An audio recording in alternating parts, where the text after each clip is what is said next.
Halo teman-teman, kembali lagi bersama saya Slamet Kopling di channel Slamet Kopling Official. Oke teman-teman, pada dahulu kala ada seorang ahli ulama hadis yang makamnya terbengkalai dan tak terawat. Bahkan warga asli di mana keberadaan makam ulama tersebut tidak mengetahui bahwa di situ ada makam seorang ulama. Makam ini berada di negara bagian Asia Tengah dan akhirnya ditemukan oleh seseorang asli Indonesia, yaitu The Founding Father, Bapak pendiri bangsa. Siapa lagi kalau bukan Pak Soekarno. Ya, kita memang telah berjiwa banteng. Ya, kita pada waktu itu memang telah berdirikan banteng. Bagaimana ceritanya Pak Soekarno yang seseorang asli Indonesia malah menemukan makam ahli hadis tersebut, yaitu Imam Bukhari? Tonton videonya sampai habis.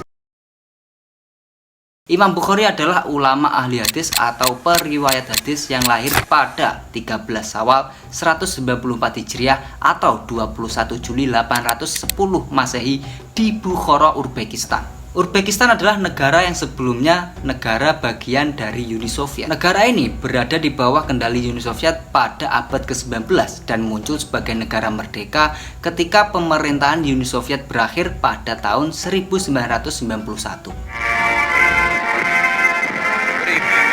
Of remarkable developments, another stunner tonight from the Soviet Union. Soviet leader Mikhail Gorbachev announced he is resigning as head of the Soviet Communist Party and recommended that the party's ruling Central Committee be disbanded. Negara ini merdeka di bawah pemerintahan Presiden otoriter Islam yaitu Karimov pada tahun 1989 hingga kematiannya pada tahun 2016.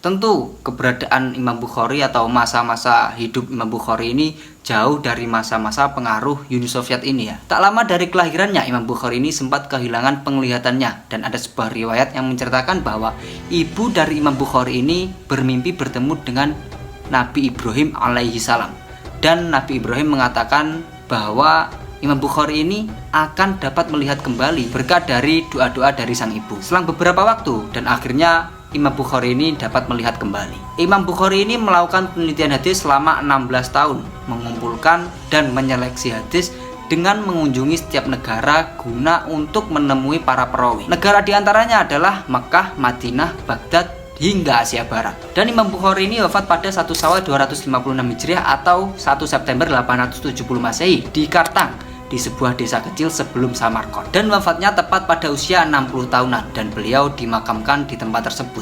Keberadaan makam tersebut sempat terbengkalai di Uzbekistan di sebuah kebun kapas yang amat sangat lebat. Adanya keadaan tersebut diduga karena Uzbekistan pada waktu itu masih di bawah kekuasaan Uni Soviet yang dimana memegang ideologi komunis yang melarang hal-hal yang berbau agama. Pada suatu saat Uni Soviet dan Amerika sedang berebut pengaruh, dan pada waktu itu Soekarno mendapat undangan dari Nikita Khrushchev, pemimpin Uni Soviet pada kala itu. Namun Soekarno tidak serta-merta memenuhi undangan tersebut, alias menolak. Karena berebut pengaruh antara Uni Soviet dan Amerika, Soekarno perlu berhati-hati. Ya, karena sebagai penganut non-blok, Soekarno tidak mau dicap berbelok kiri. Dan pada akhirnya Soekarno ini membuat strategi dengan menjadikan makam Imam Bukhari ini sebagai syarat. Soekarno mau saja berkunjung ke Uni Soviet asalkan pemerintah mencari makam Imam Bukhari ini yang berada di Samarkand, Uzbekistan, yang waktu itu masih berada di bawah kekuasaan Uni Soviet. Nikita Khrushchev enggan, namun Soekarno bersikeras.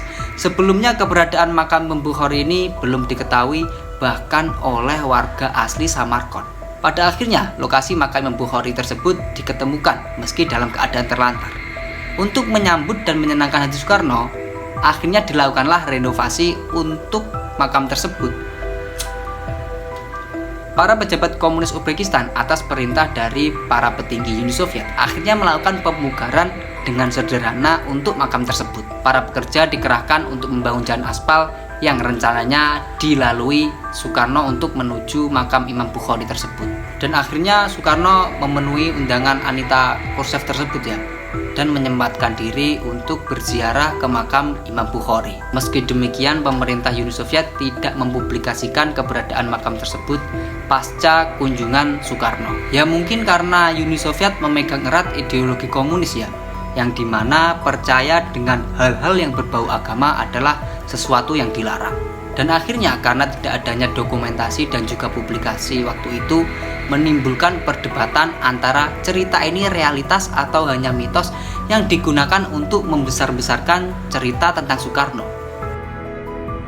Minimnya sumber kedetailan momentum kunjungan atau sejarah penemuan makam Imam Bukhari oleh Soekarno ini menimbulkan perdebatan. Pasalnya pada buku Penyambung Lidah Rakyat yang ditulis oleh Cindy Adam, Soekarno tidak menyebutkan cerita tentang penemuan Imam Bukhari ini.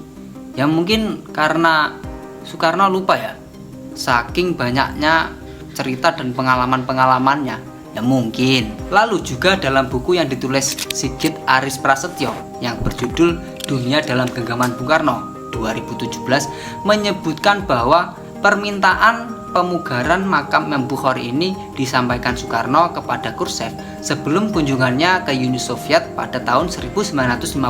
Sedangkan Presiden Uni Soviet pada waktu itu adalah Kliment Voroshilov dan undangan kunjungan tersebut datang darinya. Sementara Khrushchev masih menjabat sebagai Sekretaris Jenderal Dewan Presidium tertinggi Uni Soviet pada waktu itu.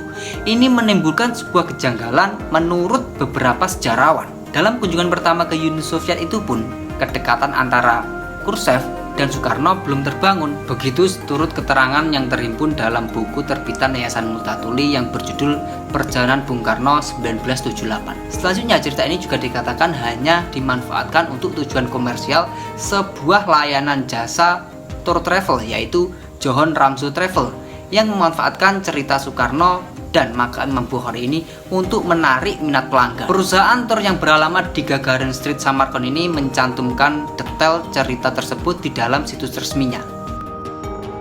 Oke teman-teman, kita berada di penghujung acara. Ya, menurut kalian bagaimana itu? Sejarah atau cerita Bung Karno dalam menemukan makam Imam Bukhari ini benar atau tidak? Menurut kalian? Komen di bawah. Thanks for watching this video and see you next time.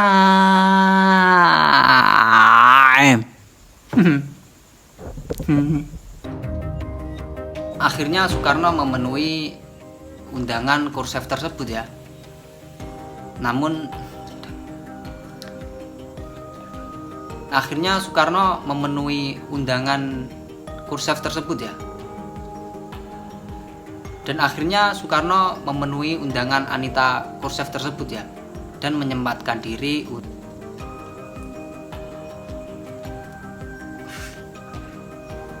Meski demikian,